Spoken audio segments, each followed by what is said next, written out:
السلام علیکم ورحمۃ اللہ وبرکاتہ۔ جاوید پبلشرز میں خوش آمدید۔ آج ہم پڑھیں گے کڈس اسلامیات برائے جماعت پنجم باب پنجم حسن معاشرت اور معاملات کا سبق نمبر 3، جس کا عنوان ہے بری عادات سے اجتناب یعنی چغل خوری۔ آج ہم اس سبق کو پڑھنے کے لیے چلتے ہیں کتاب کے صفحہ نمبر 67 یعنی 67 پر۔ حاصلات تعلم۔ اس سبق کو پڑھنے کے بعد طلباء اس قابل ہو جائیں گے کہ وہ قرآن و سنت کی روشنی میں چغل خوری کے معنی اور مفہوم سے واقف ہو سکیں، چغل خوری کے متعلق وعید جان سکیں، چغل خوری کے انفرادی اور اجتماعی نقصانات سے آگاہ ہو سکیں، اسلامی تعلیمات کی روشنی میں اپنے آپ کو چغل خوری سے بچا سکیں۔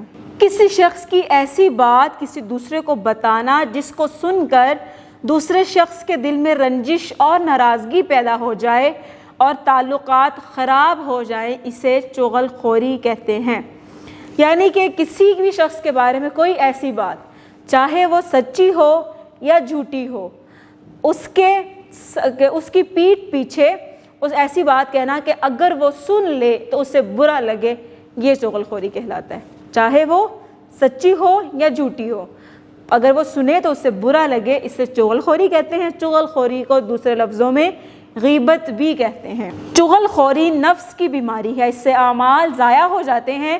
یہ بیماری انسان کو اللہ تعالیٰ کا قرب پانے سے روکتی ہے اور راہ حق پر چلنے میں رکاوٹ بنتی ہے۔ چغلی کھانے والے کو چغل خور کہا جاتا ہے۔ چغل خور فتنے پیدا کرتا ہے اور فتنے کو قتل سے بھی زیادہ شدید جرم کہا گیا ہے، کیونکہ جب انسان قتل ہو جاتا ہے تو اس کو قتل ہونے کی تکلیف ایک مرتبہ ہوتی ہے، لیکن جس نے چغلی کی ہوتی ہے اگر وہ سن لے تو اس نے کیا چغلی کی ہے، تو جب اس کو وہ بات یاد آئے گی یا جب تک اس کے دماغ میں وہ بات رہے گی، بار بار تکلیف سے وہ مرتا جائے گا۔ تو اس لیے چغل خوری کو قتل کرنے سے بھی زیادہ سخت اور بڑا گناہ قرار دیا گیا ہے۔ قرآن مجید میں ارشاد ربانی ہے وَلَا تُطِعْ كُلَّ حَلَّافٍ مَّهِينٍ، ترجمہ بہت زیادہ قسمیں کھانے والے ذلیل کی بات نہ مانیے۔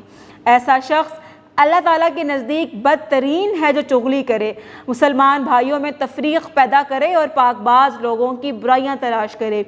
حضور صلی اللہ علیہ وآلہ وسلم نے چغل خوری کو گناہ کبیرہ میں شمار کیا ہے۔ رسول اللہ صلی اللہ علیہ وآلہ وسلم نے فرمایا لا يدخل الجنۃ قطات، ترجمہ چغل خور جنت میں داخل نہیں ہوگا۔ ان فرامین سے ثابت ہوتا ہے کہ چغل خوری معمولی نہیں بلکہ بہت بڑا گناہ ہے۔ جب ہم کسی سے کوئی بات سنیں تو سمجھ لینا چاہیے کہ ہم اس بات کے امین بن گئے، یعنی امانت دار بن گئے۔ اگر اس بات کو آگے پہنچانے میں دین اور دنیا کا فائدہ ہو تو ایسا کرنے میں کوئی حرج نہیں، لیکن اگر اس بات کو دوسرے تک پہنچانے میں لوگوں کے درمیان اختلاف یا جھگڑا پیدا ہونے کا امکان ہو تو ایسا کرنا امانت میں خیانت اور چغل خوری جیسا گناہ ہوگا۔ چغل خوری نیکیوں کو کھا جاتی ہے اور چغل خور نیکوکاروں کی فہرست سے خارج ہو جاتا ہے۔ مزید جانیے چغل خور سچ میں جھوٹ شامل کر کے بات کا رخ بدل دیتا ہے۔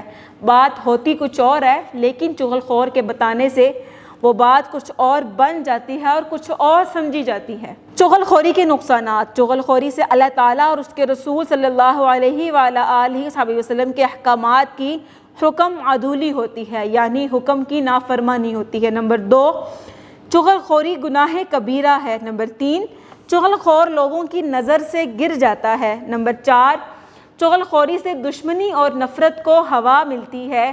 نمبر 5، چغل خوری سے ایک دوسرے پر اعتماد ختم ہو جاتا ہے۔ نمبر 6، چغل خور دوسروں ہی کو نقصان نہیں پہنچاتا بلکہ وہ خود بھی نقصان اٹھاتا ہے۔ نمبر 7، چغل خوری معاشرے میں فساد پھیلانے کا سبب بنتی ہے۔ ظاہر ہے جب ایک بات جھوٹ پر مبنی ہے، بات ایک سے دوسری نکل آئی تو معاشرے میں اس سے فساد ہی تو پھیلے گا۔ ہمیں بطور مسلمان ایک دوسرے کا خیر خواہ ہونا چاہیے، کبھی بھی کسی کی عیب جو یا چغل خوری نہیں کرنی چاہیے، کیونکہ چغل خوری سے دنیا اور آخرت دونوں خراب ہو جاتے ہیں۔ اسی کے ساتھ مجھے دیجیے اجازت، اپنا بہت سارا خیال رکھیے گا، اپنی دعاؤں میں یاد رکھیے گا۔ مزید ویڈیوز دیکھنے کے لیے جڑے رہیں بولتی کتابوں کے ساتھ۔